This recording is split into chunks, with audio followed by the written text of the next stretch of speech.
Um. Hello, hello. Hello, hello. Are we live? I think we are. Good, good, good. Right, so. I was a little bit facing downwards for some reason. Okay, it's better now. I think my camera isn't agreeing too well with my shirt. Yeah. That does not look good, does it? Hello, Kumakwa, welcome. Hey, great to see you again. Are you... yeah, can you help me out here since you're already around? Does it really look horrible? Like, does my shirt look horrible here? Because if it does, I should probably change it. What do you think? I mean, I can change it if needed. So, if you think it looks terrible, then please by all means share your thoughts, because... Oh, it looks fine? Okay, well. Because on my screen, right here, when I'm looking through my OBS, it looks trippy as hell. Yeah. So I finally hit 1000 rank points. Or well, it shows as 1000. It's actually like, if you can see right here, 965 plus 8, that's gonna be 973. That's the actual number. But, you know, still pretty good. Oh. Hey. Found a Seton's game. So yeah, how are you doing this wonderful, what is it for you? Tuesday evening, right? How are you doing this wonderful Tuesday evening? I hope you're doing fantastic. Okay, yeah, and now I need to adjust my... Hello? Yes, I need to adjust my OBS. I can't access my OBS for some reason. Hello? Please? Okay, there we go. Nope. What did I just do? Oh, wait. On.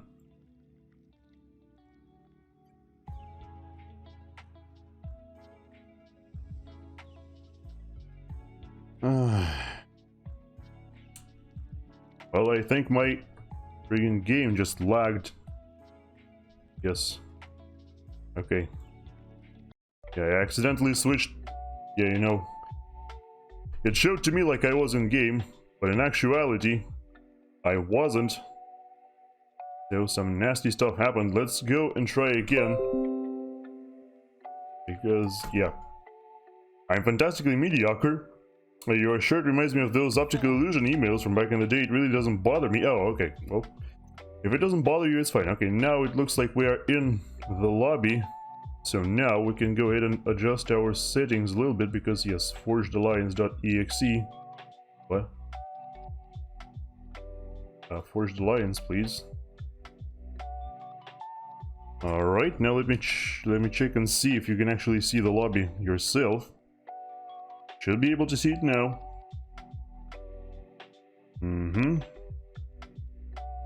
Come on.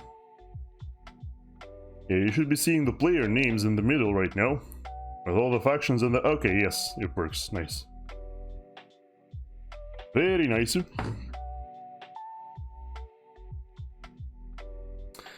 Well, yeah, okay. I guess I'm going to be part man, part illusion today. With this kind of getup. So is this on the...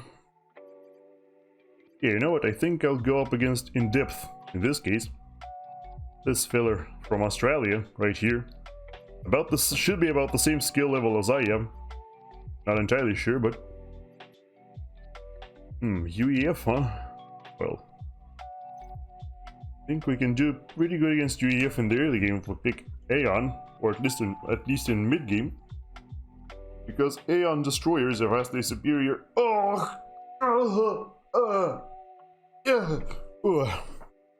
Had to stretch. Had to stretch a little bit, yes. There is Orand with 7,000 games. There is this guy with 2,700 games. That's quite a little bit of games. Let me tell you. Still need 2 more people to actually get this lobby started.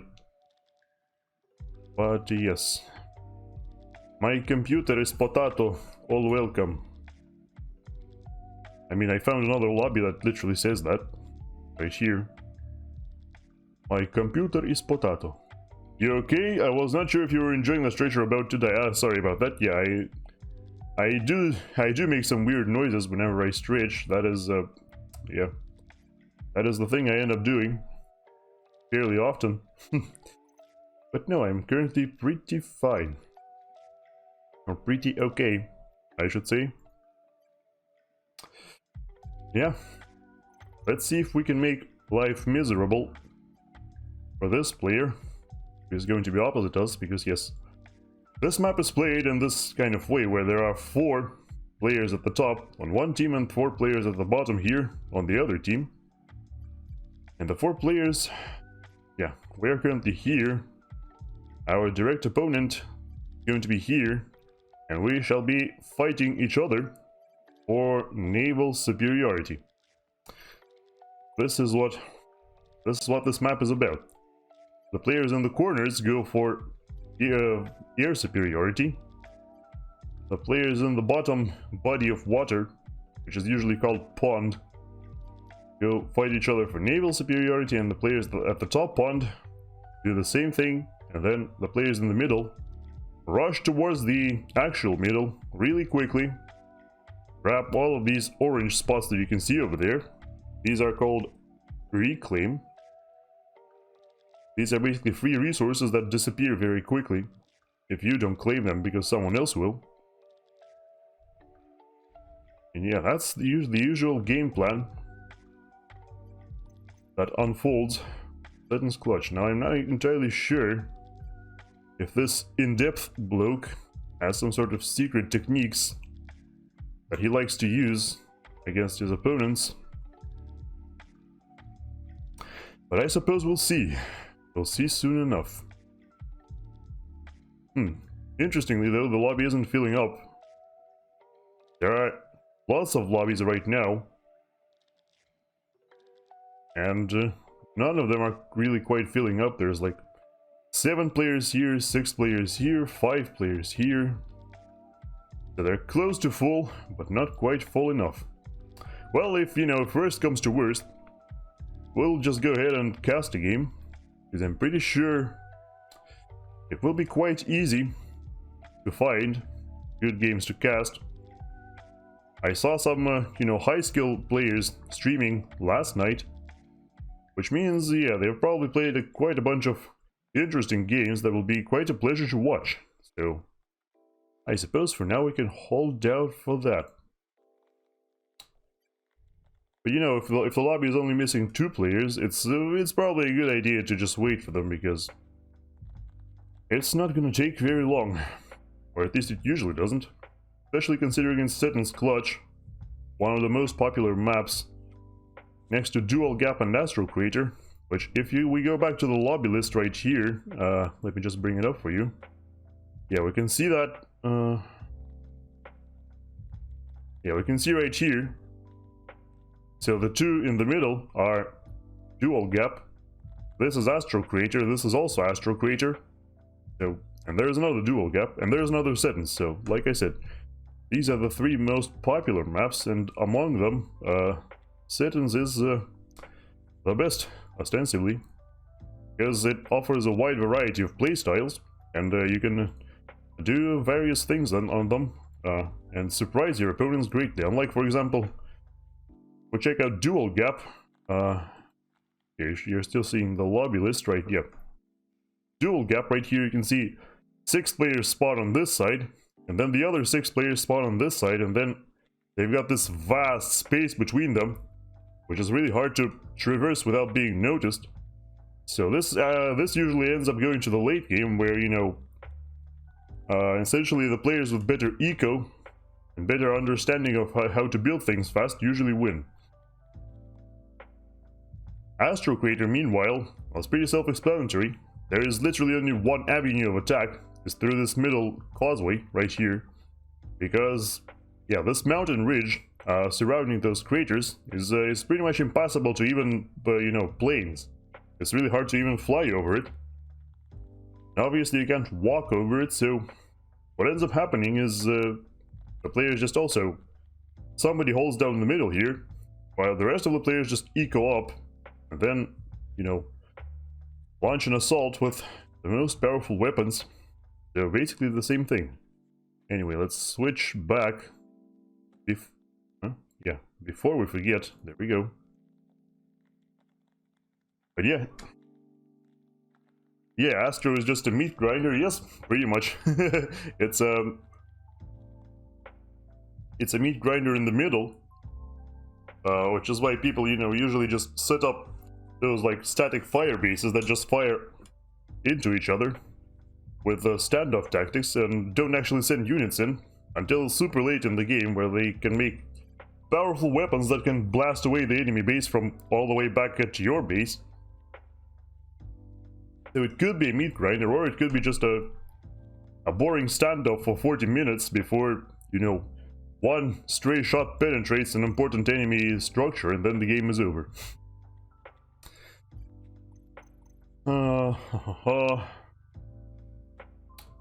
I'm very curious as to why it isn't filling up. If we go check live games, which are games that are happening right now, there is actually another Seton's game taking place. There is also... I have no idea what that is.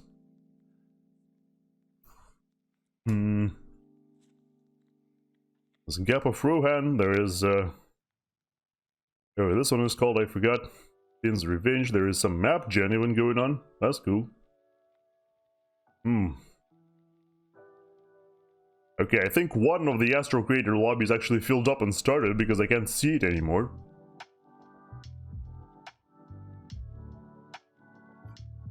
But yeah, this isn't working too well. We aren't seeing anybody right now. You know, in theory, I could actually just go air instead of... I could go air instead of... whatchamacallit? Instead of the beach position. Yeah, this one's called beach, there we go. Probably shouldn't forget words like that. It's kind of important, you know. So yeah, the difference is between these two naval positions, this one and this one, is that you've got this island right here, which is extremely important because it features 5 of these green spots, which are where you can get the green resource from, called mass. Mass is limited, you know. There is 2 resources in this game. I don't know if you remember or not. There is mass, which is the green stuff, and energy, which is the orange stuff. So energy can be you gain it from power generators, which can be built anywhere on the map. In the meantime, mass can only be gained from specific spots like these green spots, or the reclaim, like you've got here in the middle. Oh, it's your first exposure to it. And you know, maybe casting doesn't actually sound like that bad of an idea. You know what, in this case, maybe I should do that. I'll stay in this lobby for now, just in case it happens to fill up, but yeah. If we go to this, and then 2021, and this, and this, then 1600, and yeah. Oh, it's... God damn it, I entered the player name 1600 instead of the game name. You do you, I'm just... Oh, hello! Who's that? I can't actually see. Ah, Altizan! Hey, thank you for the host, my friend. I hope you're doing great today. This wonderful Tuesday evening for you, right? Yes, it should still be a Tuesday evening for you. Oh, look at this. We've got a... Oh wait, this is a 40-minute gap game. Definitely don't want to participate in that snooze fest. There's a... this right here. Yeah, I forgot. Oh yeah, it's called Big Bang Lake. Really cool map. Yeah, you know what? I think I'll do the cast to warm up in the morning here, or do a cast rather. There is Seton's where, yeah, 20 minutes not ranked, 9 minutes, 43 minutes. Oh, that one might be good actually. Oh, Look, we've got a caster here. Yep.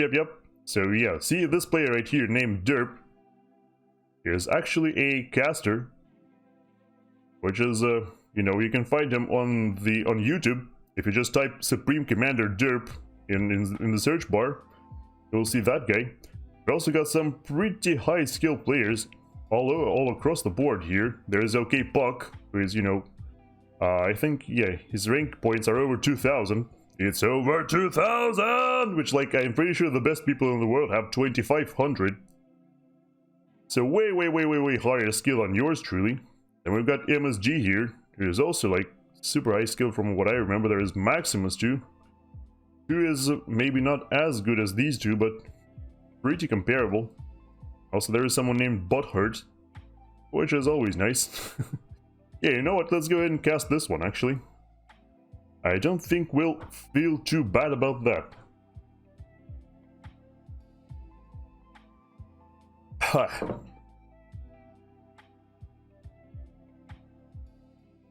The loading screens are random. There are 4 different types of loading screens, and they're always random. Right, so let's slow down the game to the maximum so we can introduce our players before going ahead and starting the actual cast. So this map is called Adaptive Millenium. Has been quite popular lately. This map is 10 by 10 kilometers, which means, you know, it's an average size.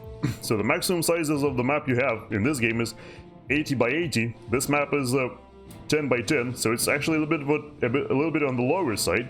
But the most popular, you know, map sizes are 5 by 5, 10 by 10, and 20 by 20. So it's average among the, you know, average among the most popular ones. Let's say that.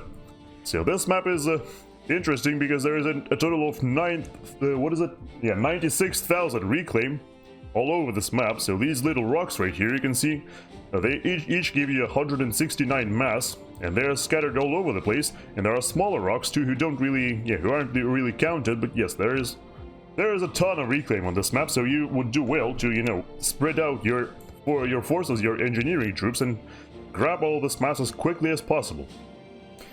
Alright, so let's go ahead and start introducing our players.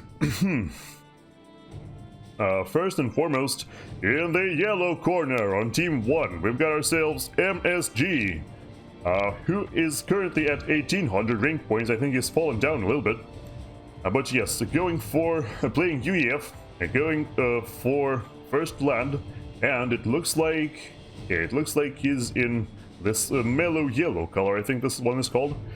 There, right next to him, we've got Maximus XXX, who is actually 1,200 rank points. For some reason, I thought this guy was a little bit higher rank, but I guess I was mistaken.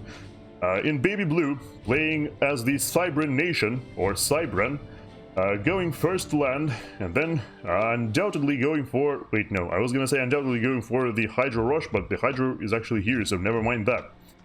Right next to him, we've got Butthurt here, in Pontiff White, playing as the Seraphim, the mysterious alien race, going first land as well. Yes, and I think I already said this guy is 1,400 rank points. Anyway, moving on, we've got the second Cybran player right here in what is called Burgundy Red, Deepodur, from clan BFA apparently. Also going first land, also no doubt going to be rushing out some units to the middle in order to grab all of this juicy reclaim. And on this cliff right here, this plateau right here is inaccessible by land. You have to do an airdrop to actually reach it. This is the dedicated air position of this map, which means whoever sits here wants to get air superiority as quickly as possible, which means rushing the highest possible tech of air units and then mass producing them. Also playing Cybran. At 1,100 rank points, it's Varenichek. Haha, there we go. There's a friend from Russia. Well, I would imagine they're from Russia. Anyway, yes. I don't know what to call this color. Let's just call it standard green, I suppose. And hello, the Unity 72. Welcome. Great to see you today. Anyway, Maximus is actually here. I think, yeah, I said Maximus was there before, but no, it's not Maximus. This is Monkey 242. At 900 rank points, the lowest ranked player of this particular team. Playing as the United Earth Federation, or UEF for short, going first land. as well. So everybody going first land, no surprises there. And yes, this is the first UEF we're seeing so far. And let me go ahead and disable the music. I apologize profusely because I should have done that before, but hey, what do you know? Sometimes that's just what happens. Anyway, let's go ahead and start introducing players from Team 2 now. So, in the purple corner, we got ourselves Rikkitikitavi from Clan UFN, playing as UEF as well, just like their opponent right here. In Elephantine Grey going first land, and then of course some mass extractors and power generators to sustain the production. Next up, we've got ourselves another UEF player, so quite a bit more UEF on this team in comparison to Team 1. Brammel, something in German probably. Also playing UEF at 1600 rank points. In, what is it called again? Vivacious Violet. Also going first land and actually getting more power generators first rather than mass extractors. I suppose they want the engineers to build mass extractors instead of the commander. And next up, we've got another UEF player, so triple UEF row over here. It's actually Derp, and interestingly enough, he is already trying something different. So at 1200 rank points, Derp is a fellow Supreme Commander caster. You don't hear any music. Oh, that's bad. You know why? Right, let me fix it real quick because I am stupid. I have actually forgotten to enable the music, which is, this is how it's done. You should be hearing it now. Please tell me if you are. Because yeah, I was definitely intended to be playing music the whole time. Now it's disabled and you only should hear the in-game noises. So anyway, this is Derp, a fellow caster. You can find him if you search Supreme Commander Derp on YouTube. For some reason building generators first instead of a factory, that is quite peculiar indeed. I've never seen that before. Building generators and then a mass extractor, that is really weird, but okay. I suppose this is gonna work out for him. And also yes, he is playing in orange color. Let's just call that orange because, you know, I lack imagination, at least right now when I'm focused on casting. And next to them, we've finally got someone else, some other faction. It's Kefka, which I think is the name of a villain from one of the Final Fantasy games. And yes, playing Cybran as well, in Ferrari Red at 1300 rank points, also going first land and then actually generators first. And land factories are already complete, by the way. As I was introducing players, even though the game speed is slowed down to a crawl, the players have already managed to build up an air factory while I was talking and derping around. Then yes, on the cliff position, air position, we've got ourselves Squealer, misspelled slightly, but I'm guessing it's intentional, in what is it? Yeah, Baby Pink. I think this color is called Baby Pink. Yes, also playing Cybran. They're both air players in this game are Cybran. Going first land and then queuing up a whole heck of a lot of power generators and mass extractors and then building 2 air factories, so going for a little bit more early game presence in comparison to, you know, the other player, who is probably, yeah, still hasn't got the air factory queued up yet. And last but not least, we've got the star player of the entire game at 2000 rank points. OK Puck is also playing UEF, so 4 UEF players for Team 2. Also going first land, also going for some mass extractors, and then immediately going for an air factory instead of another land factory, which is interesting, I suppose. This guy also wants a little bit more early game air presence in comparison to other players. Yes, we should probably pay close attention to OK Puck, because yeah, this is, like I said, the star player, the highest rank, you know, on the entire map, so definitely has to do some heavy lifting here, especially considering the air players are a little bit on the lower scale, on the lower side of the rank spectrum.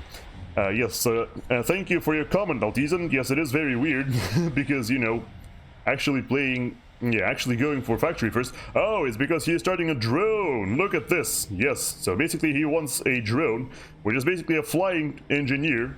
This flyer right here can go ahead and reach this central mast quickly and then reclaim it all. That's Derp's plan. He wants this flyer to quickly reach those and reclaim them all before the enemies can. Very interesting plan, especially considering, see this tank right here, and this engineer will not be able to hurt the drone because it's flying. It's kind of a genius idea now that I think about it, so thank you Derp for introducing some entertainment to us, even though you aren't with us currently, but it's still very much appreciated. So, yes indeed, big brain. And hello Fry, and welcome, great to see you as well. I hope your morning is going well so far, and that You haven't got too many meetings to deal with just yet. Take those first, always take those first. Okay, yep. Derp's drone is already on the case though, already stealing them from right under the engineers of Butthurt. I'm sure Butthurt will be quite butthurt about that, especially considering the drone also reclaimed the engineer. The engineer is no more, so now they can't actually do anything about it, unless they introduce an anti-air unit which will shoot this drone down.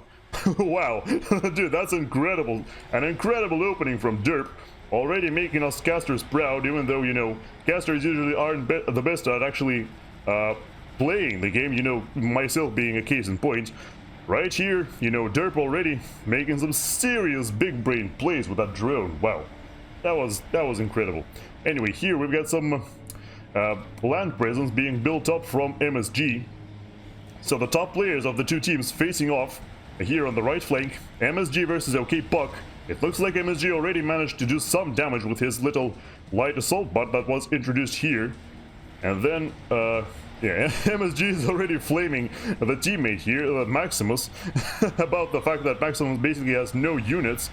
I'm sure he's got a plan though. He's got like 1 million power generators going for a super hard economy start, as you can see right here. Already has some Tech 2 mass extractors and just completed another one, so MSG is probably on the top of the income game right now. Well, actually no, it's actually Squealer. Yeah, it's actually Squealer and Varenichik, as expected actually, because you know these guys are air players. They don't have to spam. You know, they don't have to do any early game spam. Instead, they can focus on upgrading their economy before making a leap for T3 air. So that's what they're going to be doing.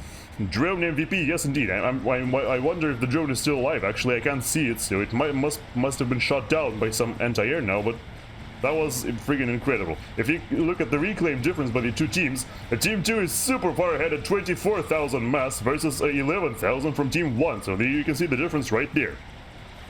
Is he properly overflowing Master his team? I think that was an excellent question, and yes, it looks like he was overflowing like crazy there, at least for a moment. But now it's no more, and he's completely out of energy, so yeah, needs to deal with that. The drone went northeast. Oh yeah, it did, but I'm sure. Well, yeah, okay. The drone managed to build a a mass extractor here, or alternatively capture a mass extractor from an enemy. But now the drone has been shot down. Did not manage to complete that anti-air turret, and now the mass extractor will just be standing there until somebody else recaptures it. So here, we actually got MSG pushing in against OK Puck. Actually, oh, both MSG and Maximus are pushing up against OK Puck, you know, respecting his rank points greatly, so much so that they think it's going to take two of them to take OK Puck down. And they are already succeeding quite, you know, quite handily here. The tanks of MSG already invading Puck's base. I'm sure he's not going to be too happy about that, but he has himself some serious production, so I don't think those tanks are going to do too much damage. And yes, indeed, they prefer to hang back instead, and hope that they can overwhelm OK Puck's commander and kill him outright, rather than, you know, invading the base, which is, you know, it's quite a bit easier to kill just one commander in comparison to a fully functional base. And yes, it looks like OK Puck has to dip you know, bob and weave, dip in and out of the water, because he's in some serious trouble right now. He's completely surrounded by enemy units. Well, never mind, actually. There is some tanks out from him as well. But, you know, there is no way that he can possibly match the strength of two players, at least match their armies. And it looks like he might be in some trouble once more. However, OK Puck, in a bit of brilliance, has introduced Tech 2 units to the field. I don't think either Maximus or MSG have got themselves any Tech 2 units, and yes, indeed it does not look to be the case. So those little monkeys that you've got running around right now can... Oh, never mind.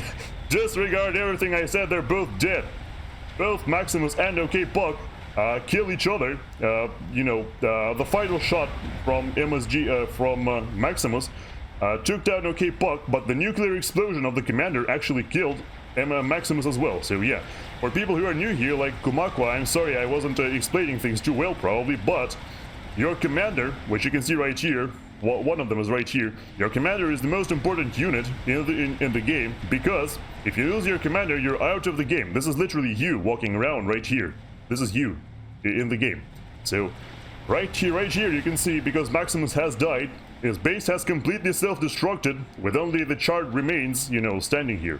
And now MSG has to go in and reclaim all of this and reoccupy this base in order for those resources to not go to waste. In the meantime, the exact same thing happened here to Puck's base, of course. You can see right here, yeah, there's the remains of his Tech 2 land factory. And yes, the mass extractors are already being reclaimed and reoccupied. And very soon the factories are going to be reclaimed as well.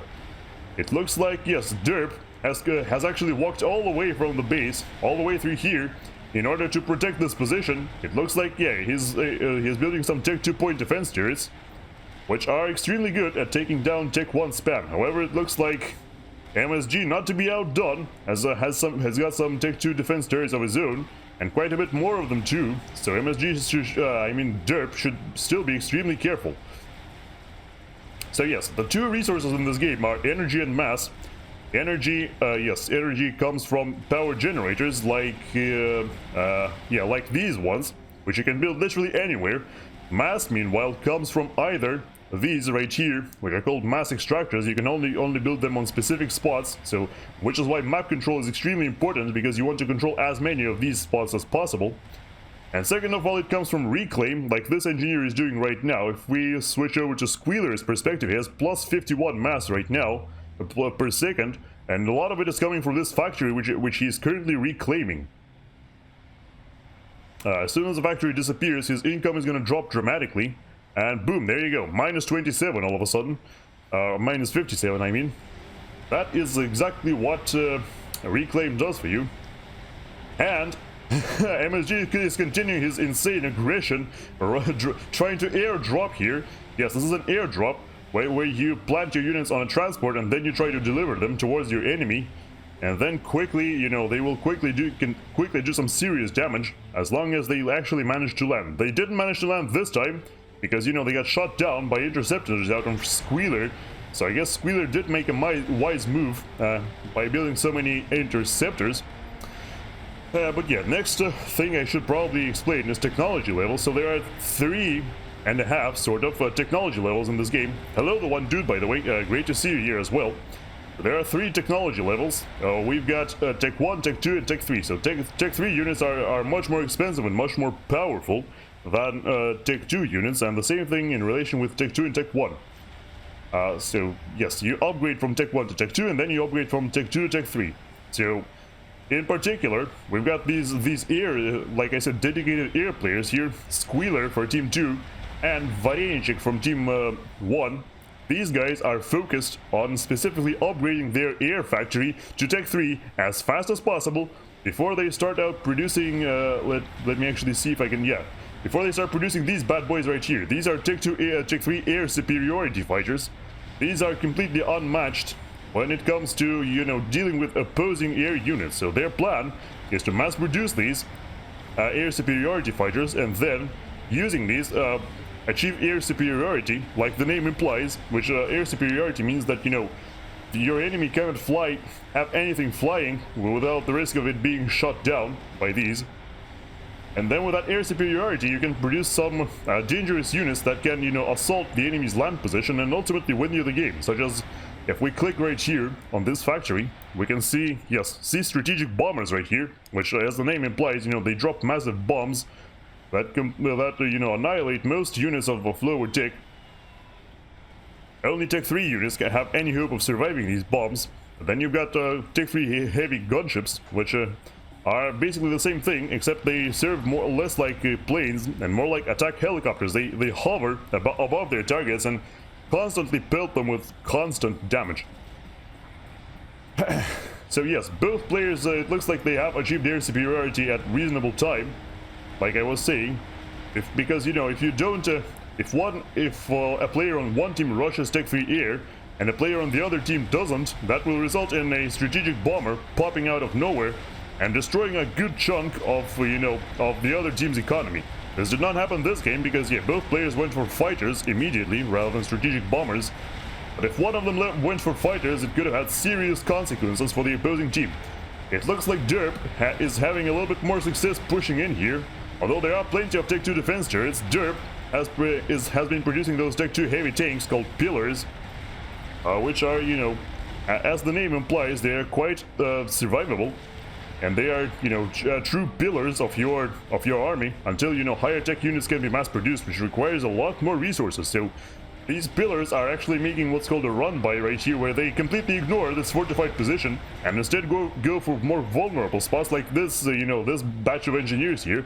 These engineers are about to die, and, you know, there is basically nothing that can stop them, except for these Corsairs that you've got right here. So Corsairs are Tech 2 fighter bombers, which can deal with any kinds of, you know, land presence extremely quickly, because, you know, unlike Tech 3 strategic bombers, Corsairs can be mass-produced a lot easier, using much fewer resources, and then with those Corsairs you can even go and snipe the opposing commander with no trouble at all. It looks like in this particular game, though, it doesn't look like these Corsairs are going to be attempting a commander snipe, but instead, you know, they just destroyed all of these incoming units right here, so now MSG's base is safe, even though for a moment it looks quite dire, with the units from Derp managing to sneak by.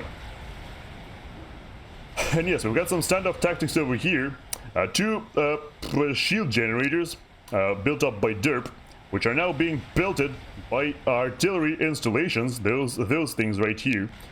Yep, see, firing their shots from super long range, and you can see these shots land over there. These are super long range devices that allow you to pelt your enemy's positions from afar. If we double click them, we can see, yeah, their range is right here. They can reach any of these targets and can blast them to Kingdom Come, as long as they focus properly, which they currently aren't. They're focusing on the shields instead. And those shields, you know, they won't really, they will stand there for a while, and, you know, because these shields are constantly refreshing, you know, every time a shield gets overloaded, it goes on cooldown, but in just under 30 seconds, I think it comes back online. Angie? Who is angry with what? I'm sorry, Altizen, what are you angry with? I am not quite catching that. Yeah, so Derp is trying to run in with his own troops to scout here, and look at this. They're having complete parity in terms of technological levels as well. You can see right here, MSG has already gone for Tech 3 engineering suite, which allows your commander to construct Tech 3 structures. For example, these brilliant turrets right here called Ravagers. Ravagers have much longer range and much higher DPS than Tech 2 defense turrets, and you can already see these Ravagers are reaching the positions of Derp and already blasting them away. Around here, though, we've got our first experimental unit out from, who's that? Peepader, right, yeah, so this brilliant thing right here, which is bigger than anything else you've seen so far, is called Monkey Lord. This is an experimental unit, which is basically the next technological level after Tech 3. This thing is super strong, extremely durable, in comparison to lower tech units at least, extremely high damage output as well. Anything that gets close to this will die almost instantaneously. Even the commander will last only like about 5 seconds against this thing. And I'm not entirely sure Team 1 is aware of its presence. No, they are not! Look at this! This thing will walk in almost unnoticed and destroy anything it can get its hands on, except for some reason it's not moving. Which means they will probably... oh yeah.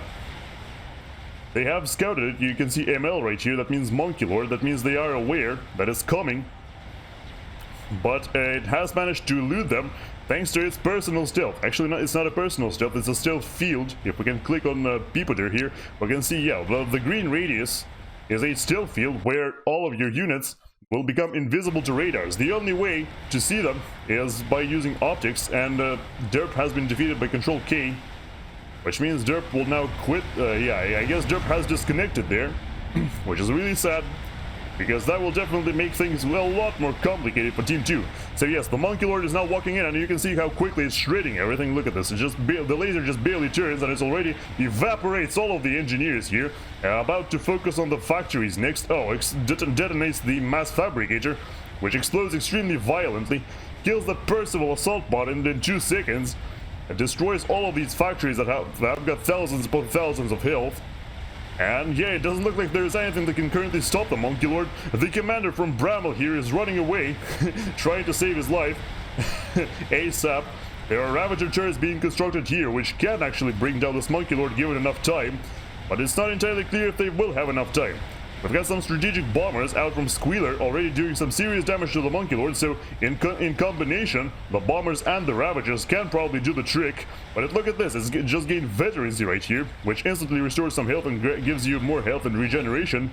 But it looks as though there were enough bombers that it actually wasn't enough, and the Monkey Lord was brought down without eliminating any players, which is, you know, the worst thing that could happen to you is if the Monkey Lord walks in and you don't notice it, and then it kills your commander and just knocks that player out of the game. Especially, you know, Rikitiki's commander here was extremely vulnerable, you know, standing just a few hundred meters away from that Monkey Lord, essentially. And so was Brammel's commander at a certain point, but it looks like Brammel's commander is actually safe and doesn't... Oh! And then Monkey actually gets killed by those same strategic bombers. And yes, Monkey is actually out of the game here, so we've got a 4v4 situation here. 4 players surviving on Team 1, and 4 players surviving on Team 2 as well. And it looks like those bombers aren't done yet, actually, because they are now focusing on something else. If we can see... Well, there are plenty of anti-air SAM launchers in the air, which are excellent at eliminating those strategic bombers, so it looks like the bombers won't accomplish anything anymore, and yes, indeed, all of them get shot down. And now it's an air fight, except it's extremely disadvantageous for Squealer because he's flying over 1 million of those anti-air SAM launchers. Look how quickly those fighters are evaporating. Wow. There's just like maybe 12 of them left, with the rest of them being eliminated by these SAM launchers that are scattered about everywhere. If you're not sure what SAM means here, it means surface-to-air missile. Yeah, because those can be not just built on land, but also on water surface. That's why they're called surface-to-air. So Tech 3 units are now coming out en masse from both teams. For example, here we can see those brick armored assault bots from Kefka. Those things are quite brilliant too, because they're essentially like mini Monkey Lords, except they're a lot slower, you know? They've got 7,500 health. If you compare that to a Tech 2 bot right here, for example, that one's got 550 health. It's not a very good comparison, though. It's not very favorable. So if we look at the strategic bombers, the strategic bombers from Squealer are still going, now pelting MSG's base as well. It looks like MSG has got some SAM launchers defending as well. The question is whether or not it's going to be enough, because the bombers are still going, still destroying those extremely valuable mass extractors of MSG. It looks like the SAM launchers are kind of taking care of them, but I think they've done enough damage now, because there was a Tech 3 mass extractors. Those are super expensive. They produce a tons of resources, and it looks like, yeah, MSG has to reclaim those and then try to rebuild them. But his economy is going to get extremely hurt in the meantime. However, Squealer is still throwing away even more fighters here, so slowly but surely I think Varenichik might regain the air advantage as long as, you know, as Squealer keeps throwing them away like that. Bricks function over for me. Yes, indeed, my friend. And welcome, Boxeroo. Hey, great to see you here as well. Alright, so the next experimental unit, which comes out from Brammel, is called Fat Boy. It's this little, you know, extremely flat tank covered by a shield. It's super slow, but as long as it gets within range, you really won't enjoy it because of this. It has extremely high range. The only thing that can fight back against the Fat Boy effectively is a large battery of those Tech 2 artillery installations like these ones, but it looks like there are none on this particular flank, so these 2 support commanders are going to die here for sure, as long as the Fat Boy, you know, resumes firing upon them instead of anything else. However, the problem is the Corsairs out from Varenichik that we've seen before are now engaging the Fat Boy. It looks like, yeah, most of them got shot down before they could kill it, but look at how much damage they did. Fat Boy only has 5,000 health remaining, and his shield keeps going up and down because Brammel is having some power troubles. I think he's solved these troubles now, because, yeah, it looks like, yeah, he's got the power under control for now, so the shields are no longer blinking. But when the Corsairs were attacking, the shields did blink and did some serious hurt on that Fat Boy, or put some serious hurt, I should say. But it looks like it's fine now, because the shield didn't get damaged by the Corsairs at all, so now it's full again, and now it will resume firing. And yes, it has killed a SAM launcher here, so I'm sure the Peepader isn't too happy about that. Actually, Peepader has got some Corsairs of their own. Could use these to try and eliminate the Fat Boy, but four of them won't be enough, but this many actually just might be, because there is no way, you know, some units in this game actually can actually dodge Corsair fire. The rockets fly fairly slowly, so it's possible to dodge them. However, it's not possible for a fat boy because of how big it is. It looks like it won't be. Oh, there we go. Okay, so the Corsair successfully eliminate the fat boy. So now it's turned into a heaping pile of, you know, charred remains here again. 21,000 mass in that bad boy. You can go ahead and reclaim them if you can. If you can. It looks like Bramall is actually first on the case, you know, honoring his own fallen fat boy. Just goes ahead and starts reclaiming it immediately, probably hoping to construct another one. Bramall is also working on a nuke launcher, which is another brilliant thing. It's basically exactly what it says. It launches nukes at enemies, and those nukes do some serious damage anyway. So there has been a megalith completed by Peepoder, which if we compare the megalith to the Monkey Lord, it's favorable in almost every way. The megalith has got itself 110,000 health. In comparison to the Monkey Lord's 45,000, it's quite a little bit slower, which is the downside, and it can shoot behind itself, unlike Monkey Lord's rotating laser turret, which can shoot in every direction. But the megalith has got quite a bit more range, and as long as it stops arguing with cliffs, it should do some decent damage. But this is highly unfortunate because, yes, the megalith needs to keep walking in order to actually deal damage to this fire base right here. This Soothsayer from Kefka is extremely valuable. You really wouldn't want to lose that. I'm not even sure if they are. Yes, okay, so they are aware there's a Soothsayer here. They would definitely love to destroy it, because what the Soothsayer does is it reveals everything in this gigantic radius. That's what it does. It is a unique Cybran structure, unlike, for example, Tech 1 units, which are very similar for every faction. The Soothsayer is a unique Cybran unit, which reveals everything in a huge area. However, it should be noted that Peepoder has got this megalith supported by a Monkey Lord, which, you know, anything that megalith cannot deal with, the Monkey Lord definitely will, at least as long as it comes by land. And as you can see right here, those Percival Salt Bots that were hoping to catch the megalith off guard and shoot it from behind will now have to suffer at the massive laser turret of the Monkey Lord. The problem is they can still eliminate it.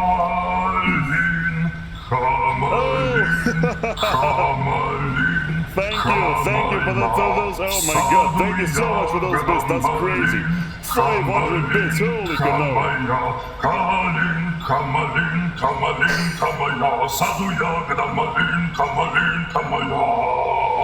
Yes, thank you so much. That was so cool. Thank you so much, Story, and welcome to today's stream. So yes, that was Russian. It's an extremely popular Russian song. So there we go. Massive shoutouts for Story Oni Girl, who's a founder and leader of an amazing community of friends that I'm extremely lucky to be part of, and also an amazing, super highly skilled violinist. So if you're into, you know, live instrumental music, definitely go ahead and check her out, give a follow, because yeah, I have yet to see a more skilled violin player, that's for sure. I mean, I don't know much about music, but what Story Oni Girl does is absolutely incredible. To me, it's just like magic. In the meantime, here we've got this Ythiltha experimental assault bot out from Butthurt, right, this Butthurt. You know, eliminating a group of bricks, which is highly unfortunate for those bricks, of course. I'm sure those bricks would have preferred to die for a more glorious purpose, but alas, all they do is just get killed by this Ythiltha, and then the Ythiltha might even get away with it as long as they can hide underwater. It's almost out of health.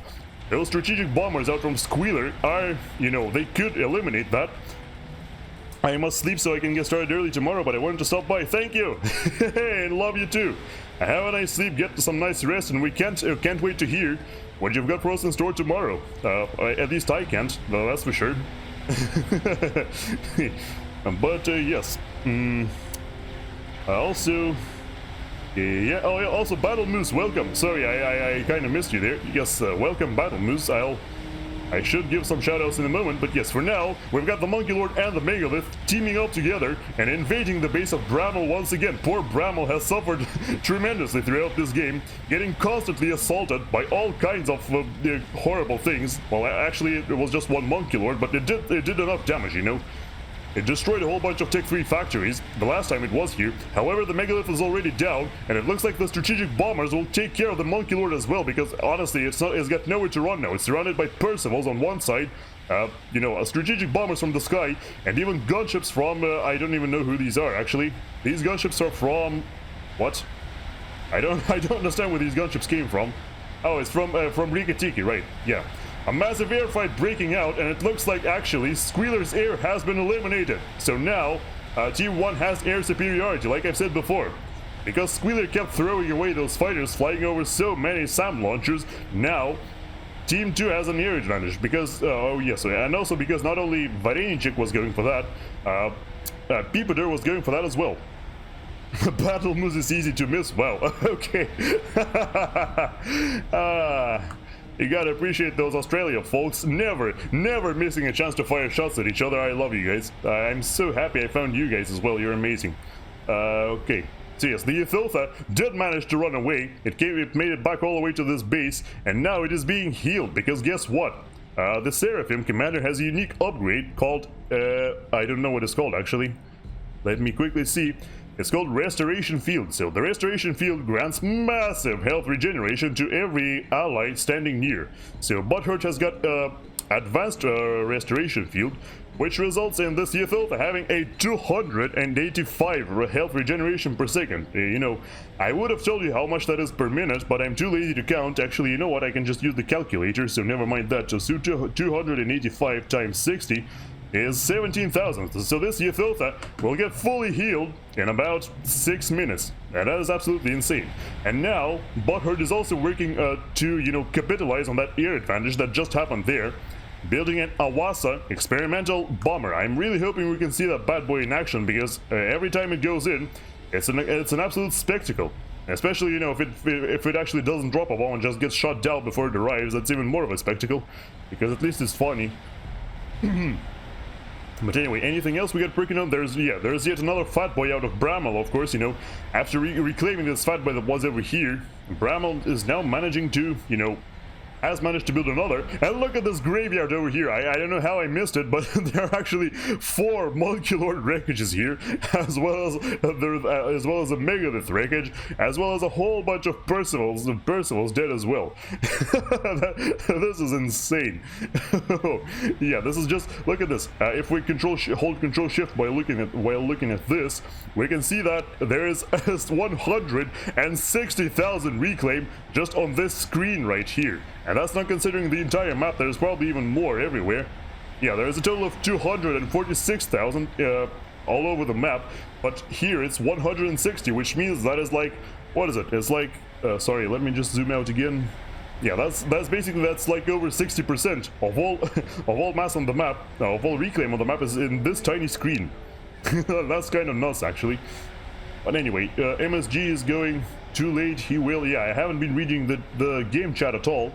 Take reclaim now. Not your air player, not SMD. You need scout. Keep up the pressure. Otherwise, you use those Rex for game ender. Oh yes, yes.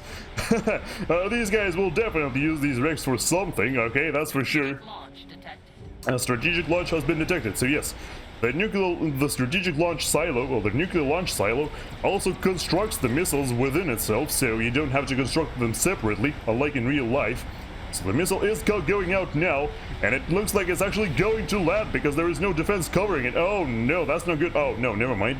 This was built fast enough. Yeah, they just completed the counter missile right before the nuke was launched, basically, which resulted in the nuke completely missing and doing nothing.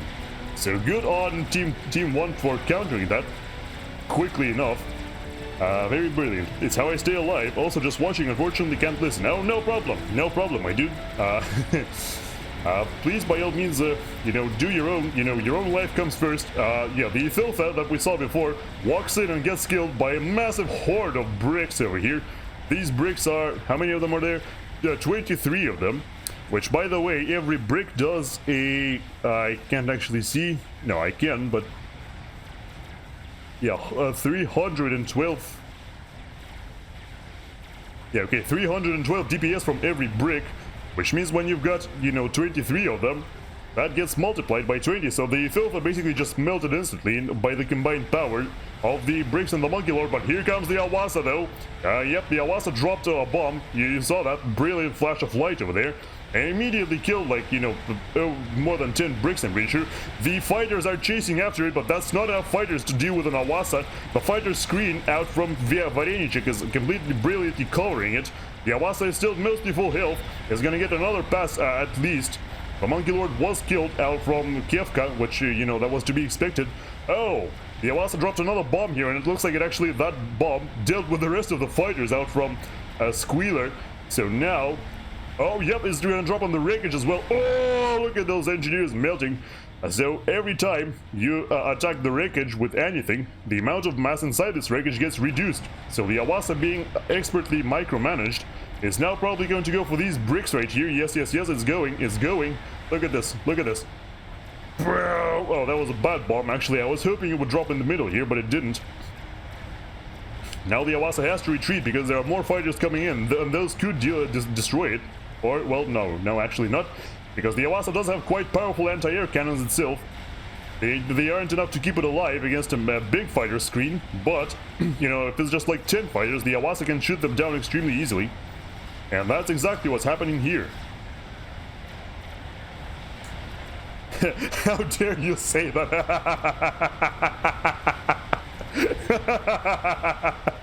Alright then, sure, let's go with that. Not even I would go that far. Okay then, whatever you say, my dude. I'm hoping at least Moose is having a giggle about that. But yes, now the restoration field, you can once again see it in action. They're currently healing this Awasa at a whopping, I can't actually see it, at a whopping 290 per second, so even more than it would heal the Ethiltha. Even though I think the Ethiltha had way more health, the Awasa is regenerating even faster than that did. And also, yeah, the fighters, you can see this yellow glow around the fighters, they are also getting healed by the restoration field, so it is quite crazy. In the meantime, we've got 3 Monkey Lords out from Peepader, as well as the Ethiltha out from Butthurt, just hiding in the water because they don't want to deal with anything right now. They just need a moment for themselves, you know. Just, you know, just chilling, quite literally, because it's in the water.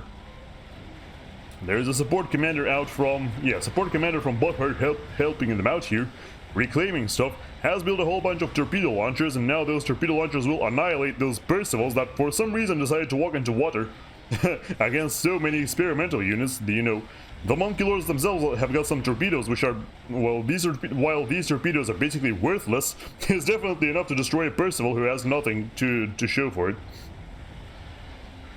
Yes, Monkey torpedoes wrecking the Percies indeed. Very much so. In the meantime, we've got an air engagement brewing on the right flank, or not. Oh no, they just wanted to deal with the Awasa, and look at this, the Awasa killed all of them bricks in one shot.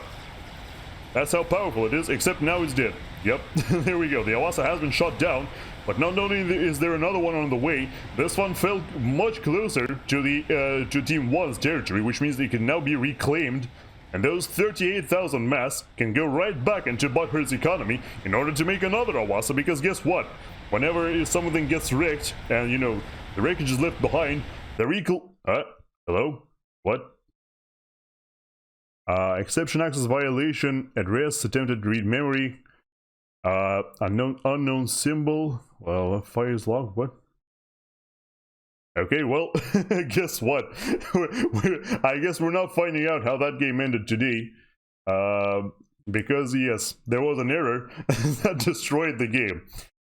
Oh, well, I suppose in this case we can go and play a game of our own, perhaps. Yeah. I don't know, can I copy this error and, like, post it somewhere? Let me just, like... Let me paste this error here. I'll actually create a new folder right here called errors, and then with that I'll, oh no, wait, never mind, you need to create a document first, right? Error FAF. Alright, so yes, this and this and this, and thank you. Let's go and turn the music back on and see if we can find another game for ourselves to play. Yes, Altizen is extremely angry. So yeah, now it is definitely time for shoutouts. So first of all, let's go ahead and give a shout out to Altizen, who is a VIP on this particular channel. Congratulations on winning that once again. Meanwhile, we've got shoutouts for Battle Moose. Yes, very much so. Battle Moose is a fellow FAF streamer, much higher skill than yours truly. So definitely check him out if you're interested to see more about this game. You know, his commentary might be less beginner friendly than I try to make mine, but you know, it's still really cool. If we've got any more streamers in chat, please let me know, because I don't think I can see any right now. I did give a shout out to Story before. Yes, I surely did. Yes, please by all means go and check her out. If you have any interest in live instrumental music at all, you will definitely enjoy that. Okay, so I'm only seeing Gap and Crater here, so that, you know what that means, right? That means we're gonna go ahead and go for another cast. But yes, so that particular game might have gotten bricked, you know, in real game as well, because you know the timer only says 43 minutes and the result is unknown, which means, you know, might have been an error in the game as well. Back Boxeroo, I'll never know these secrets, sad. Hey, Red Panda, hi, there we go, there's another person who streams, so let's go ahead and shout them out as well, or him, I should say. Red Panda, I think, yeah, currently streams Hollow Knight. So if you like watching people suffer while playing absurdly difficult games, that is definitely the place for you to look. I mean, if you haven't got enough of that here, because that's what happens to me as well, you know. Except in my case, I am suffering against other people instead of by myself. Alright, let's see if we can find another one. So, let me see if we can find something that goes like 1600 plus, actually. Or 1500 plus, I should say. Let's go for that. I haven't streamed in a while because of school. Yeah, well, fair enough, you know. Real life comes first, unless you want to completely abandon it and, you know, go for streaming full-time, which, you know, not everyone can do. Oh, I think I'll go ahead and cast the, or not. Actually, never mind. Oh yeah, I heard this map is horrible, because, you know, this particular map, which is called Adrastea, you know, yeah, the problem is the top body of water always gets taken over by one team, the bottom body of water gets taken over by the other team, and then it's just standoff tactics from there. However, this game isn't too long, somehow. It's just 35 minutes, so maybe we should go for this one. You are seeing it on my screen, right? Yes, you are. How are you? I am doing great, my friend. I hope you are doing great as well, you know. I am having a lovely little morning here, even though it's only 4 degrees Celsius outside right now. And it will only get colder from here. Oh, let me just drink some water. Yeah, so we are definitely, you know, I'm definitely enjoying my time, because, you know, being surrounded by friends, or at least chatting with them and having a great old time streaming is always a pleasure. Anyway, can we find another 1500 plus today, or can we not? That is the question.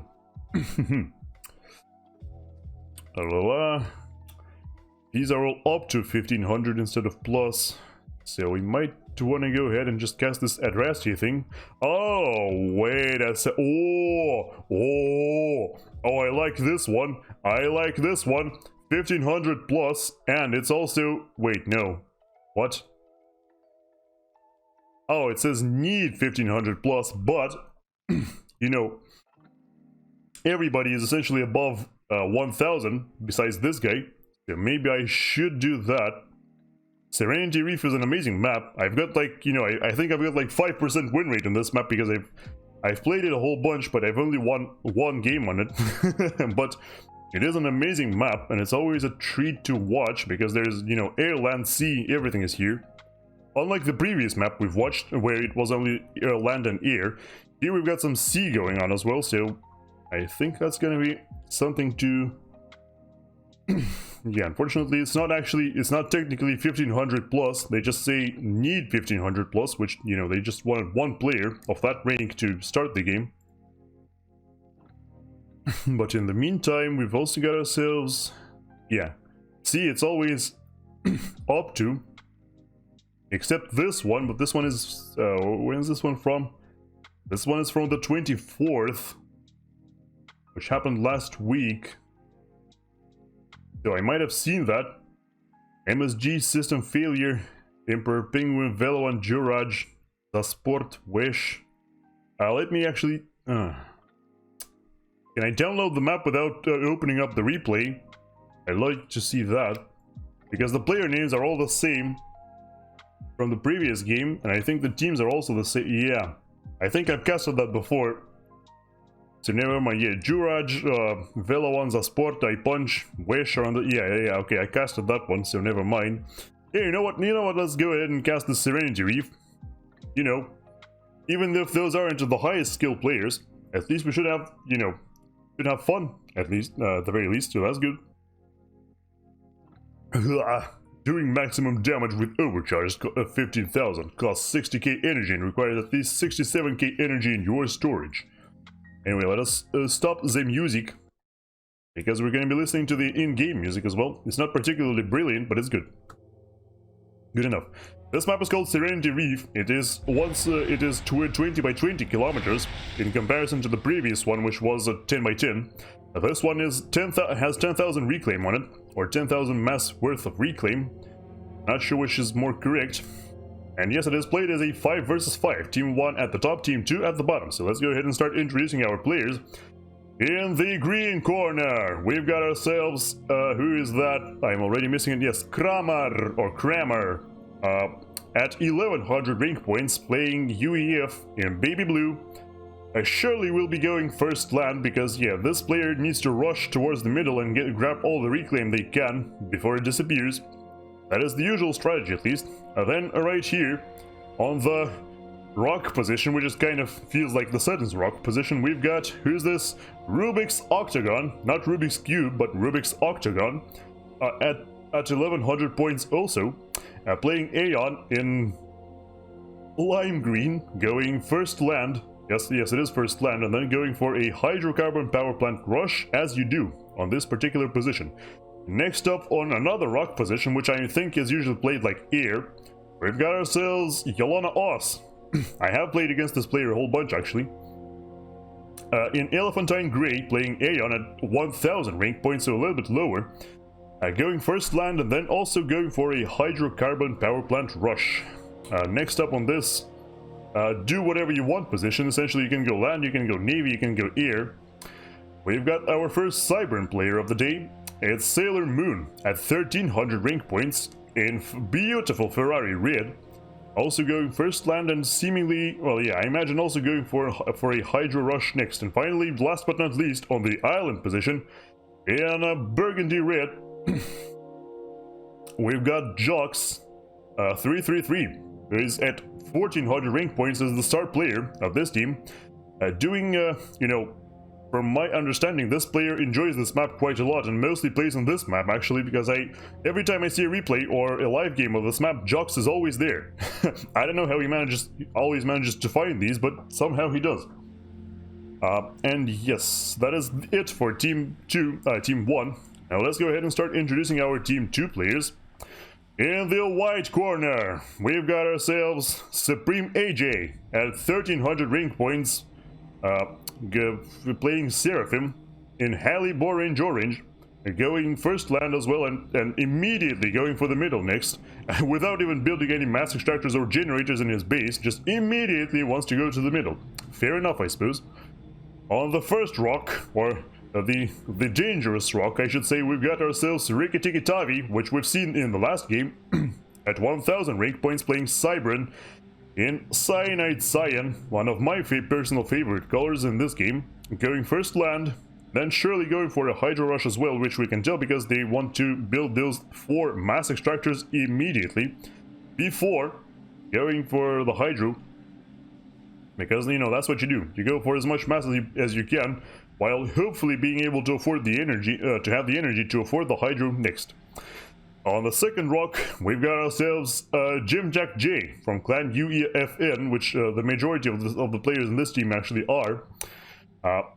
At 900 rank points in what is called Dijon Yellow.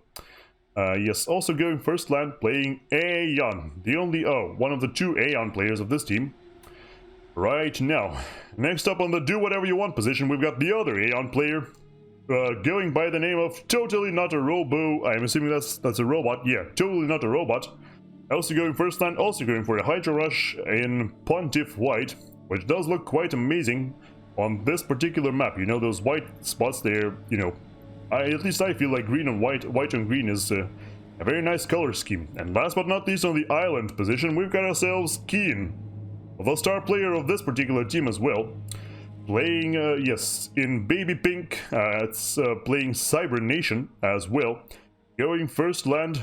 Unlike, for example, Jox, who is going first air, this person is going first land, so already we can see some differences in the various builds on various positions.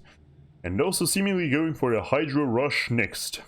Anyway, with that out of the way, we've introduced all of our players, so let us speed the game up slightly and see what exactly they're going to be up to. So yes, the factories have been finished. Very soon the engineers will start coming out of these. And then surely start reclaiming some trees, building up the remaining massive structures, building up those hydro plants as quickly as possible.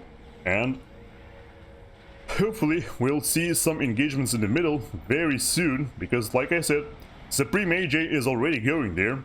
Unlike Grammar, who wants to build up some massive structures first, I actually might even be, yeah, I think you might even feel like, actually what? Okay, I'm not entirely sure this build is gonna work out, because he wants to build all 6 massive structures with his commander after building 2 generators, and then I'm assuming he's going to assist the hydro as well. No, he's, what? How does that work? You're building a hydro power plant and a land factory at the same time, power stalling horribly. I'm assuming he's counting on these 3 engineers to reclaim as many trees as possible. Well, let's see if it works out for him or not. Let's see if that build actually does what it's intending to do. So far, it doesn't quite seem like it's working out too well. Answer is it doesn't work. Thank you, Boxer Roof, very much for your contribution to the stream. Always appreciated. And yes, I am guessing, yeah, it's not gonna work out too well. Well, okay, the hydro has been finished, but the commander is still in base, building a 3rd factory before. I actually don't see the commander going in at all, which is really weird because I'm pretty sure AJ is already getting his hands on that mass. Actually, never mind. AJ decides to build some factories first as well before going to the middle, so I guess it kind of makes sense because the middle isn't as valuable as Seton's, but you know, still, you know, I think more effort could have been made. So we've got drops going out simultaneously from both Totally Not a Robot and Yolana Oss, going for that top island. Very soon they're going to clash. There are more scouts here out from Team 2, but there are no interceptors from either side just yet. It looks like, who's this again? Yeah, this is Rubik's. Rubik's is also going for this island, so everybody wants a piece of the island. But you know what that means? That means that Team 2 will have a much larger presence here, and in the meantime, Robot only has 2 engineers working for him. Those engineers are the first to make landfall, yes, but they're about to run into some serious problems because they'll be accosted by both the engineers from Rubik's and the engineers from Yolana Oss, and I don't think that's going to work out too well. The island is key to victory, yes, that is very much true, but the thing is you can still retake it. I have done it personally multiple times. I have retaken the island and even gone full T3 Mexus there. That was actually the only time that I won the game, when I didn't get it immediately but then retook it later. Okay, so it looks like, yes, Sailor Moon is successfully managing to shut down Rikitiki's expansion on this particular south island, because yes, the bomber is already on the case, about to destroy the factory, and then that will basically be the end of Rikitiki's expansion. Conversely, Sailor Moon has already managed to build stuff up here, and the factory is still going, and I think the bomber is gonna get shot down before it can do any substantial damage anymore. Yes, even the anti-air cannon survived, so the bomber is now gone, thanks to the interceptors from Jox. I actually thought Jox himself was gonna drop the island, but no, it ended up being Sailor Moon. And on the opposite side, Keen also didn't drop the island, instead it was Rikitiki who failed. Well, it looks like for now, Team 2 has failed to claim either island, because, you know, here we've got some mexes and factories from, who's that? Yolana Oss, yes. And on the other side of the world, we've got the same thing going on, except it's Sailor Moon who's claiming it for his own.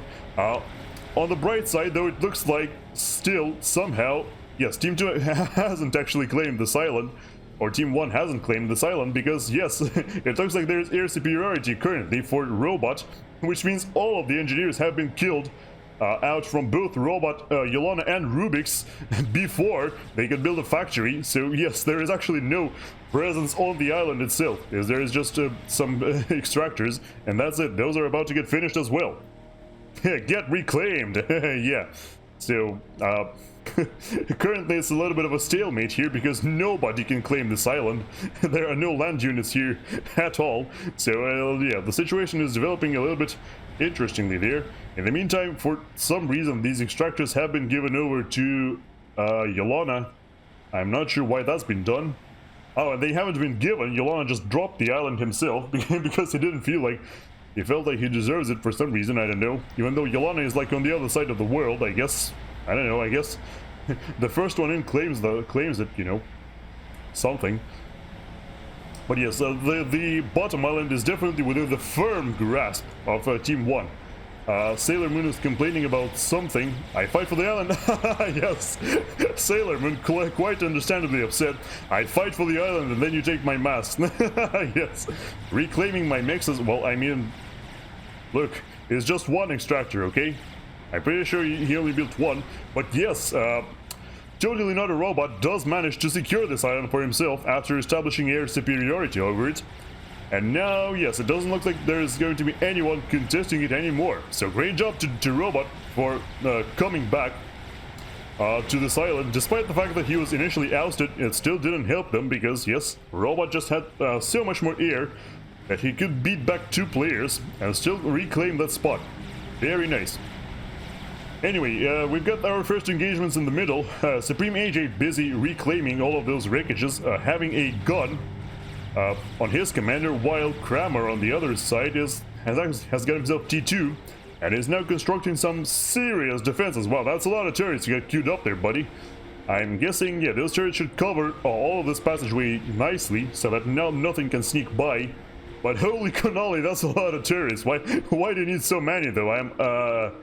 Okay, well, no land force will be able to breach that, at least until they hit experimentals, but like, is that really necessary? I feel like that's a little bit too big of an investment. At least for my liking. You should probably, yeah. As long as AJ retreats, which he did, he's now making T2. As long as AJ isn't investing so many resources into turrets, he will actually have an advantage here, because instead he will just, you know, might invest into something like artillery to just destroy all of these. And then Kramer won't be too happy about that. Let's just say it like that. So there's already some TMD as well, so at the very least Kramer is protected from a tactical missile snipe, which I guess is really good for him. There is more engineers and more tanks crawling constantly from within his base, actually. He did manage to build up some more factories over here around this mass extractor, so building up factories next to mass extractors or power generators gives them what is known as adjacency. It's a bonus. You can see they're connected by this purple wire here.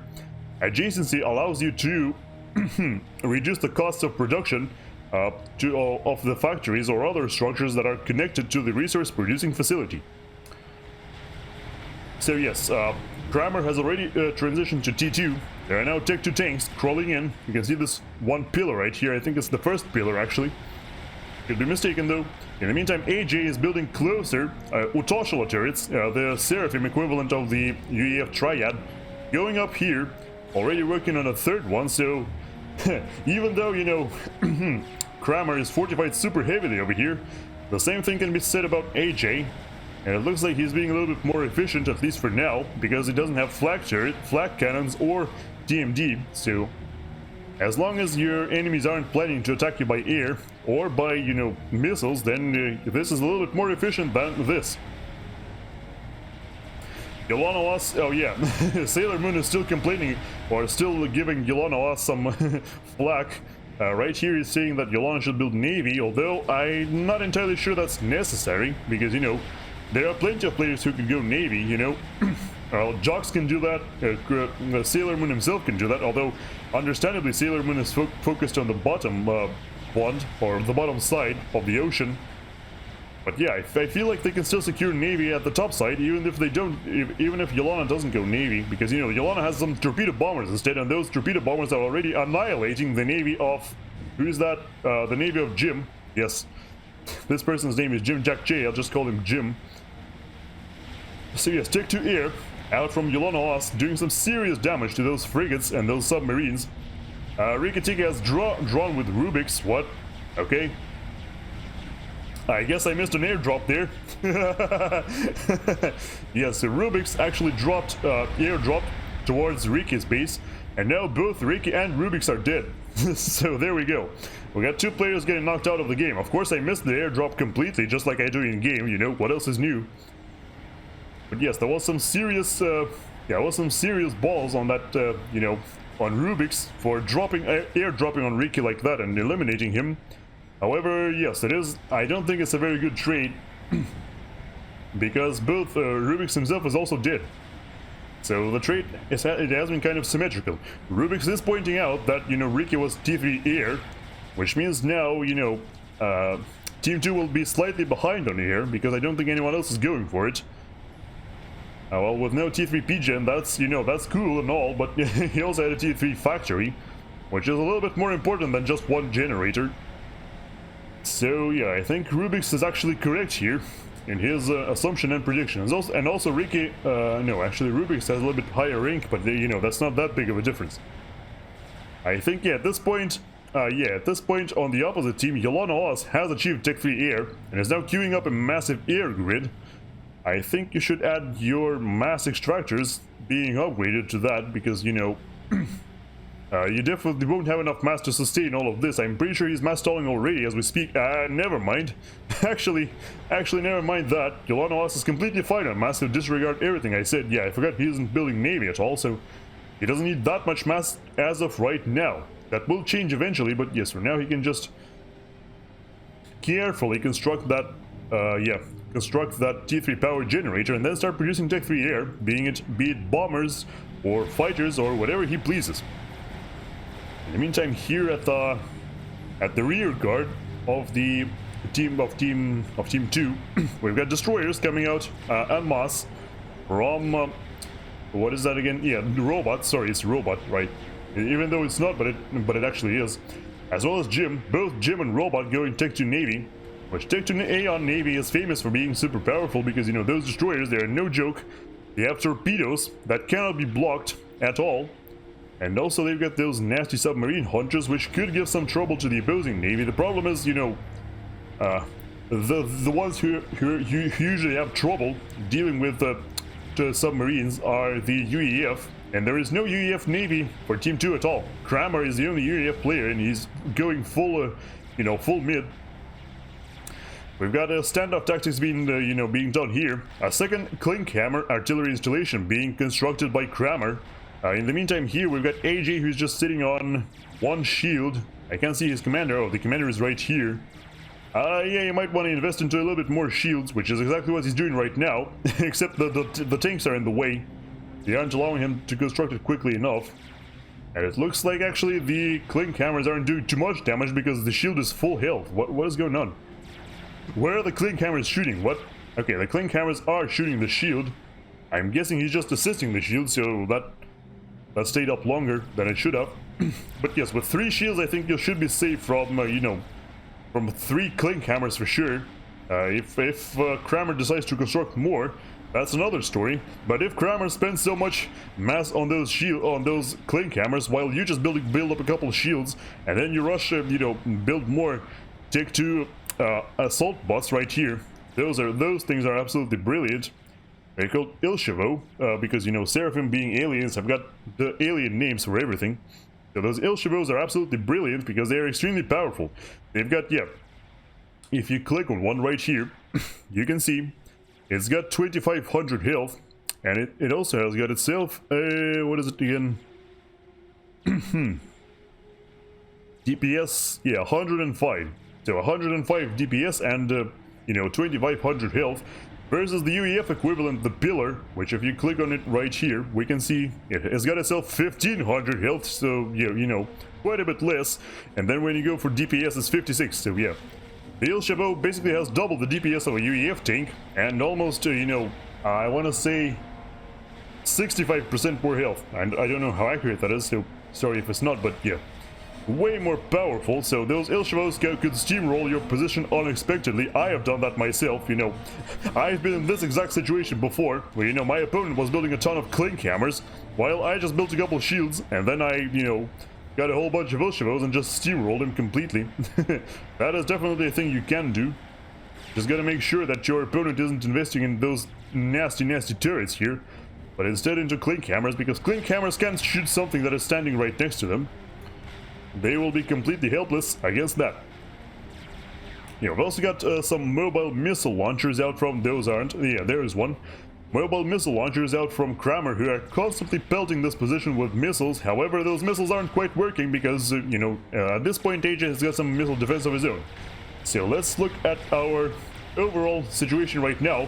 There is a... oh, good eye looks, because you see, there is a Corsair snipe coming in from Keen. He wants to kill... yeah, he actually wants to kill Jox. And it doesn't look like Jox is aware. No, he's just now becoming aware that there is a whole bunch of Corsairs coming straight for his commander, probably. So that's going to be a treat that we can see. Oh, well, they are already doing damage. They are attacking... I don't understand what they are attacking, actually. And yes, they will get eliminated without doing anything because they... yeah, because this happens.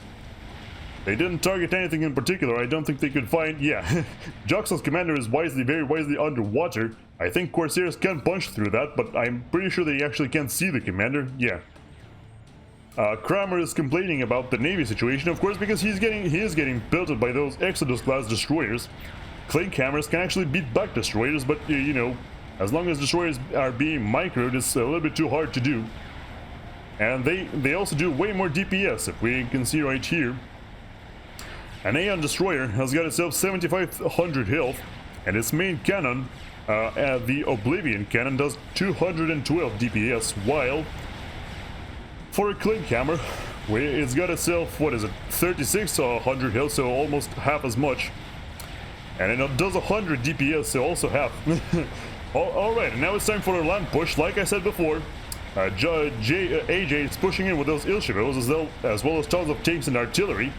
And it looks like Kramer's position could get overrun here extremely easily because those destroyers are still doing their thing. However, Kramer very wisely switches from clink hammers to Tech 1 defense turrets, which have the highest DPS of any turret.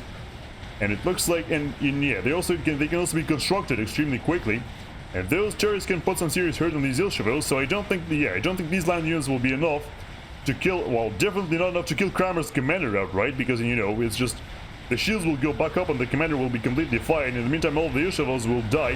However, it looks like the clink hammers are about to get the business end of those bombs. Those were bombers from Supreme AJ himself, by the way. Those bombers destroyed all of the clink hammers, so now there is no more artillery for AJ.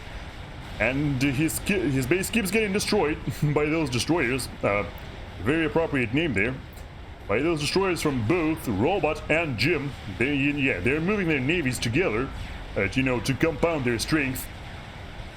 So that's really sad situation for Kramer right now. However, on the opposite side of the world, or the ocean, we've got a polar opposite situation as well. Sailor Moon's navy is beating back the navy of both Robot and whoever that was. Keen, right, yes, so Keen's unsuccessful snipe attempt is definitely costing him right now, because now, yes, Sailor Moon has got a much better naval presence, and it looks like, oh, wow, okay. Supreme AJ somehow gets killed by Yolanda Oz. I have no idea what that was, but yes, he died. Okay, so now with AJ dead, all of a sudden there is a much higher chance for your Kramer to hold that position. The problem is, of course, the destroyers don't go anywhere because they didn't belong to AJ. They belong to Robot and Jim, like I just described. So these will, you know, these will stay a while and listen and talk with their massive chunky cannons. You can see right here. But actually, the cannons aren't that chunky. I think they're actually smaller than the Tech 2-point defense turret of the Aeon, which is interesting because, you know, I'm pretty sure they do more damage, although I could be mistaken. But anyway, so with AJ dead, the middle is suddenly completely clear. So if it wasn't for those destroyers, Kramer could do a massive push right now, but straight into Robot's base, which definitely would have dealt with those naval problems, at least for a little while. But as of right now, Kramer still is getting bombarded from those ships. And it doesn't seem like there's anything he can do to stop it.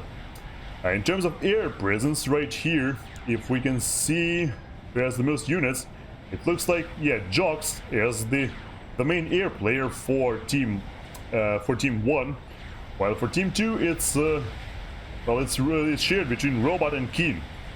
But yes, so Jox is definitely having a little bit more success in terms of the air game, and Yolonos himself is also building quite a bit of air as well. Now this is a problem, of course, because cruisers, Aeon cruisers, are completely helpless in close combat. They have well, they have some direct fire cannons. Okay, never mind. Those cannons are complete garbage, and even frigates can overwhelm them extremely easily. It looks like, yeah, there are destroyers though out from Yolana now. And there are more being produced. Actually, Yolana has got himself Tech 3 Navy now. And yeah, is currently producing destroyers from that. I'm sure Yolana has the economy on lock. Actually doesn't at all. Minus 457 mass per second. I don't think Yolana's upgrade... Yeah, okay, there we go. That's the problem. All of Yolana's mass extractors are currently Tech 2. Which is unacceptable. You should definitely have a couple Tech 3 extractors before at least before going RAS like this. You know, it's not dual gap where you can just eco up so quickly. But even so, even with the RAS, the problem still isn't fixed. You see, it's still minus 64 per second, so you still need to upgrade those extractors, you know? You still need those at Tech 3, for sure. So in terms of islands, yeah, nobody's contesting the islands at this point. There are Tech 1 mass extractors for robots still, which is weird. I think at this point you could have definitely gone Tech 2 on these, for sure, because they do pay off, they do produce quite a bit more. But you know, Robot is doing fairly real for himself, you know, having 2 bases right here. Both Riki's base and Robot's own, you know, native base are both in his hands, so he's doing completely fine. So I'm not entirely sure what I'm talking about. And in the bottom part of the ocean, once again, it looks like Keen is having a little bit more destroyers in comparison to Sailor Moon, which is interesting because, you know, Sailor Moon is dedicated to Navy, unlike Keen, who is also producing Tech 3 Air. Sailor Moon is just producing Navy and still somehow not catching up even with the island. Maybe he just had a bad engage there. Maybe that's what happened, I'm not entirely sure. Or maybe this little stealth boat right here, the Mermaid, is proving extremely problematic for... Yep, there we go. Sailor Moon is actually incapable of seeing most of the ships out from Keen, because specifically of that Mermaid right there, I can't see it anymore, there it is, yeah.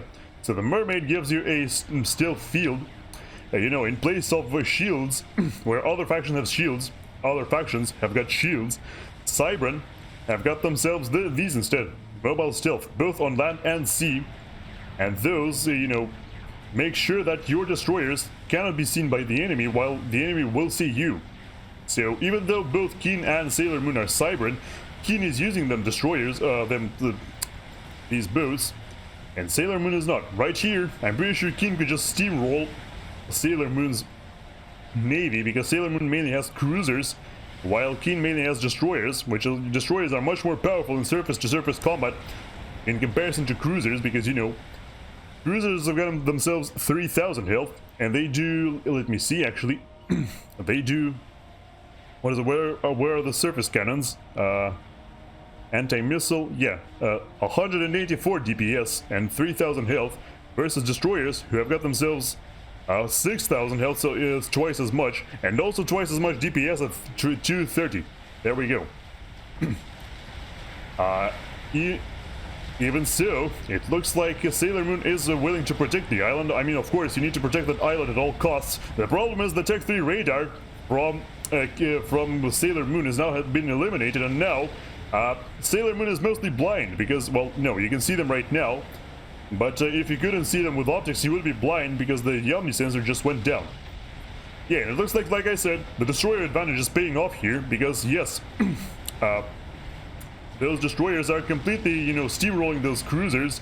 And now, Sailor Moon has just suffered a massive naval loss. And I'm not entirely sure he can recover from that at all. That might snowball out of control, because, you know, now he definitely loses this island, unless there's like a battleship coming in right now, and there definitely aren't. They're still making them destroyers instead. Probably should consider a battleship at this point, because, you know, battleships are excellent against surface vessels, which is exactly what Keen is working with right here. But there are so many more destroyers coming in that I don't even think a battleship will help you, honestly. It is quite troubling indeed. In the meantime, Sailor Moon has finished himself a Soul Ripper experimental gunship. That thing is completely brilliant, you know, 99,000 health. And it also has... yeah, it has like... its air-to-surface DPS is completely through the roof. Direct fire, yeah. 1100 DPS.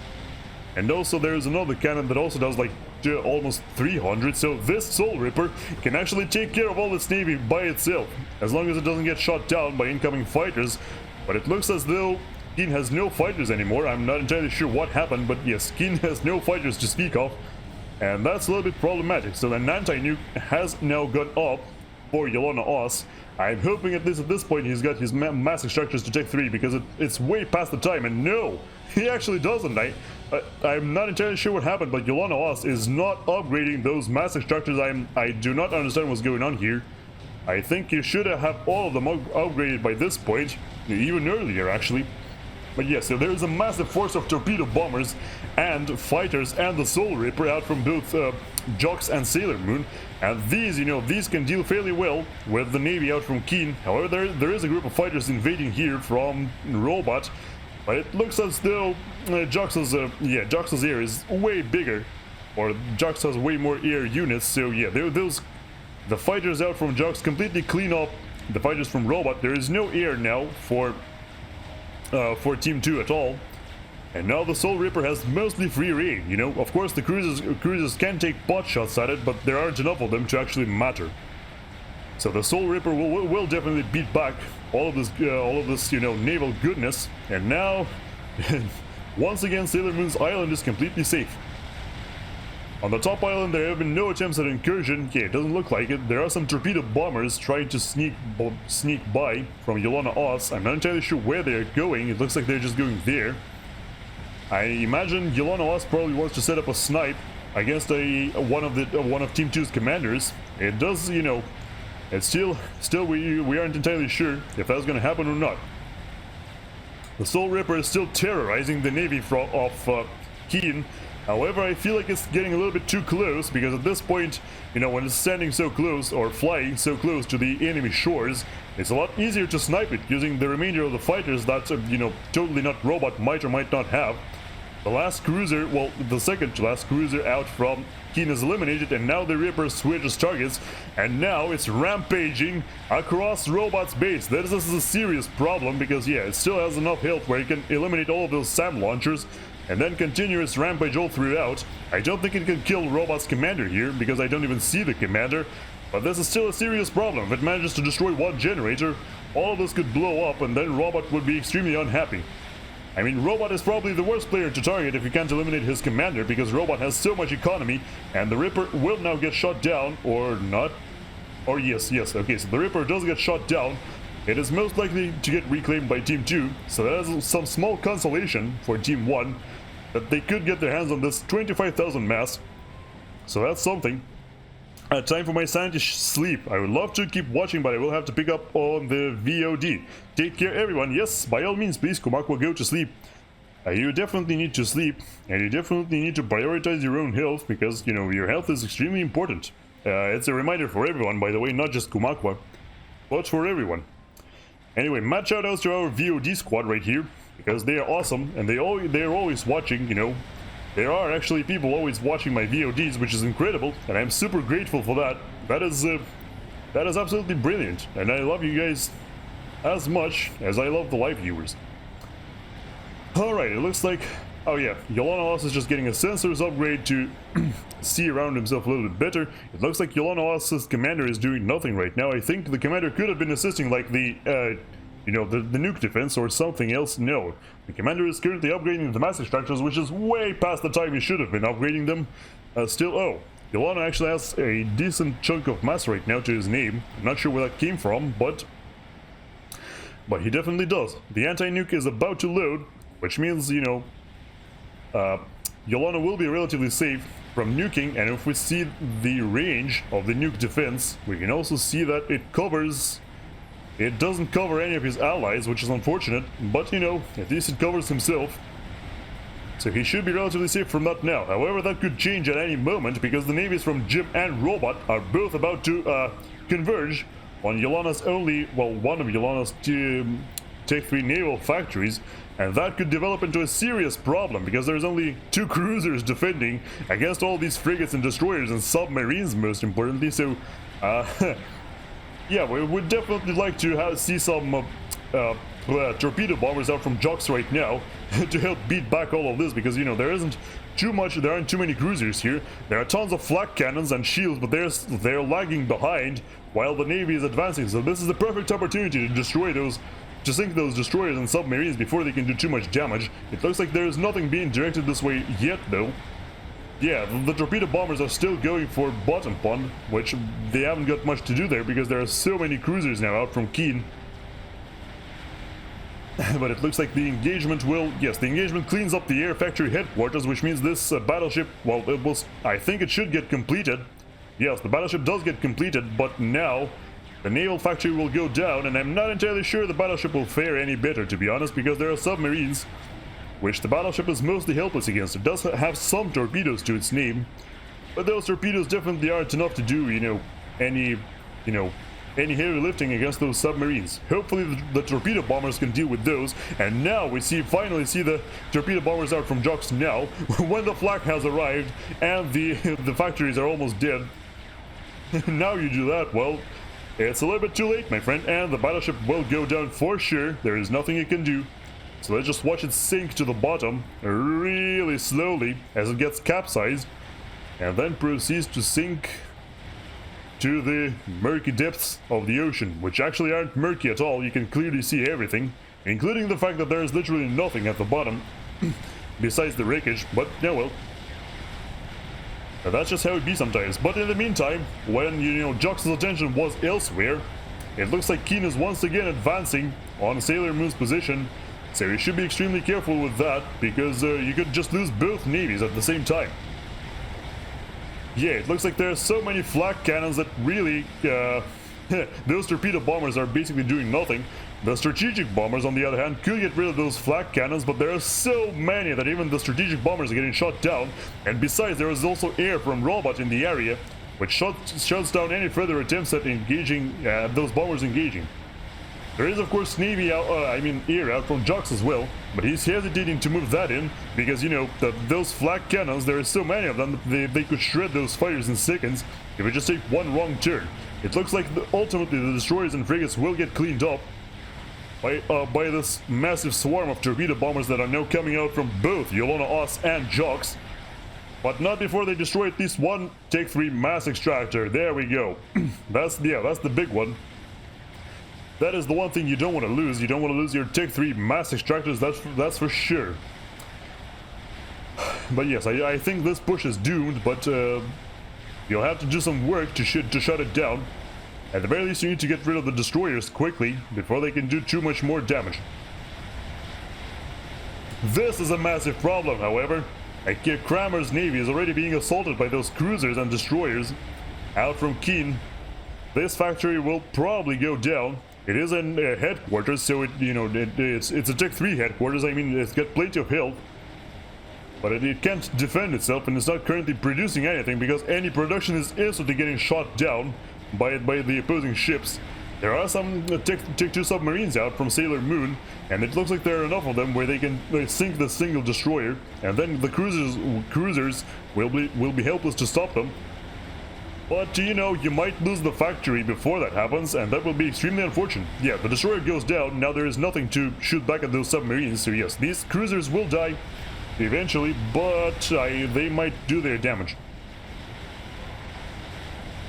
In the meantime, the flak cannons and the shields are still engaging, so I might have been slightly wrong in my assessment, because there is still 3 destroyers alive, and they are still pelting the opposing shores with all kinds of nastiness. They aren't targeting the air production, at least not yet. They are instead targeting I don't even know what. I think they are trying to they're trying to destroy those artillery installations before more can be made. I'm not entirely sure how sensible that is, because the factories are still intact. The torpedo bombers can still drop them torpedoes.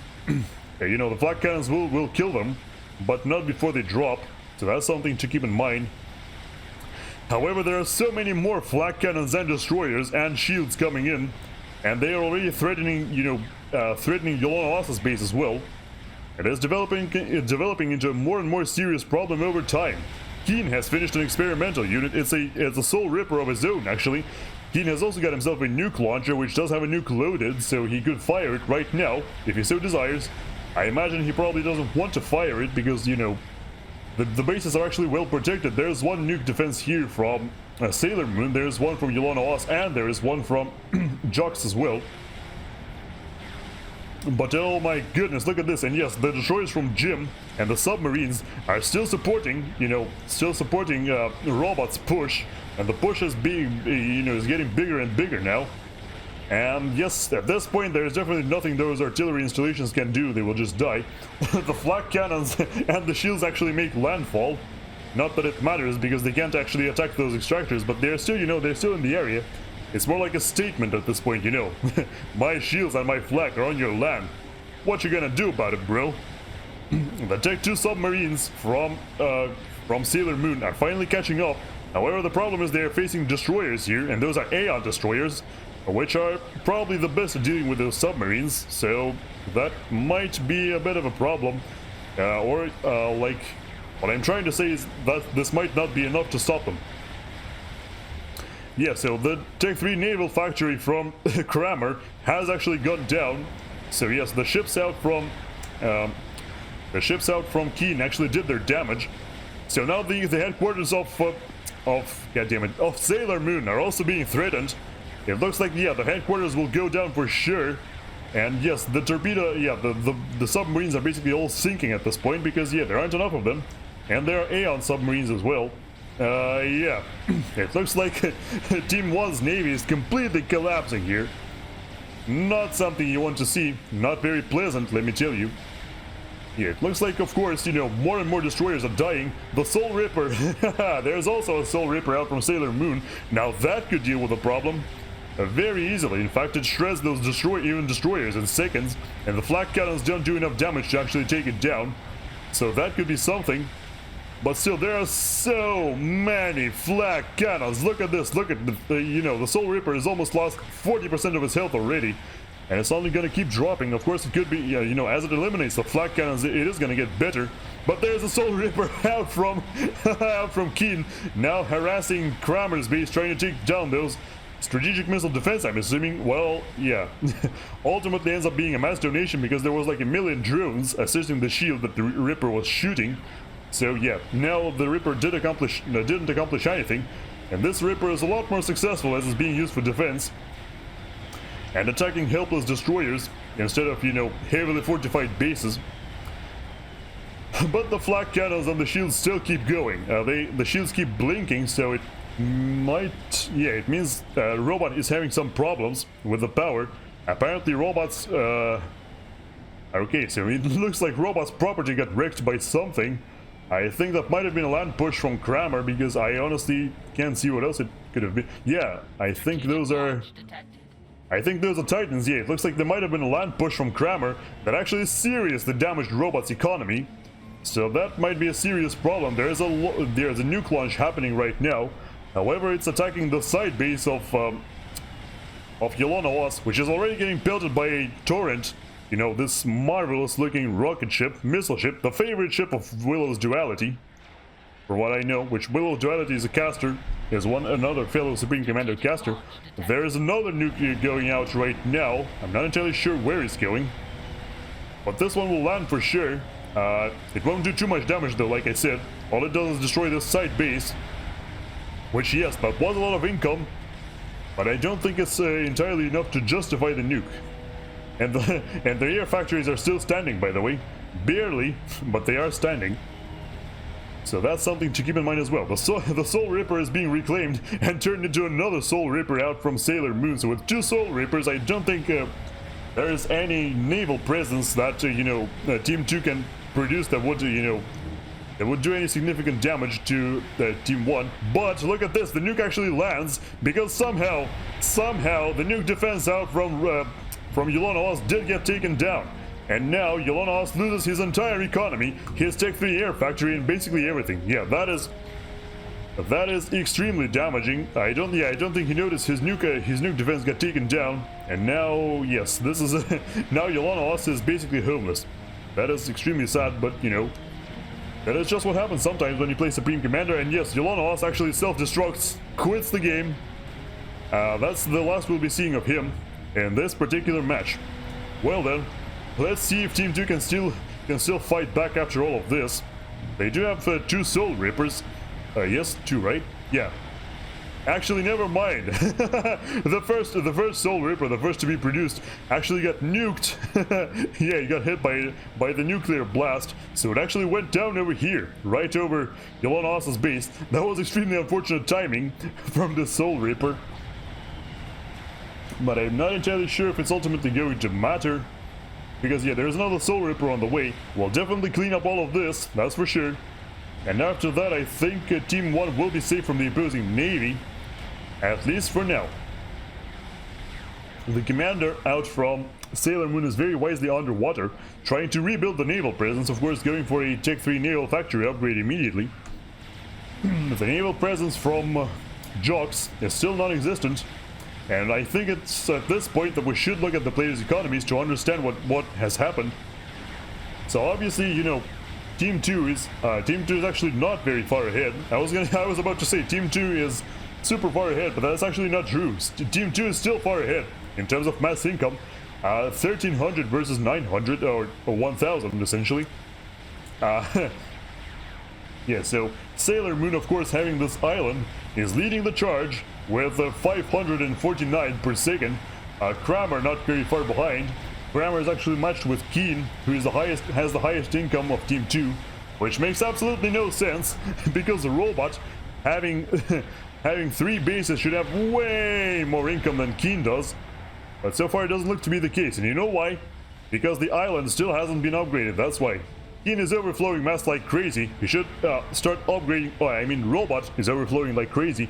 He should have started upgrading these Tech 3 master structures like yesterday, and then he would have the highest income in the game. But so far it's not quite the case. And never mind what I said, Keen has way higher income now.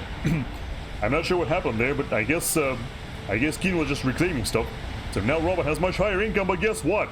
It's because Keen's base is under fire. His Tech 3 air factory got destroyed. So now Keen can't produce air anymore for a long time. And the strategic bombers out from Joxa still aren't done.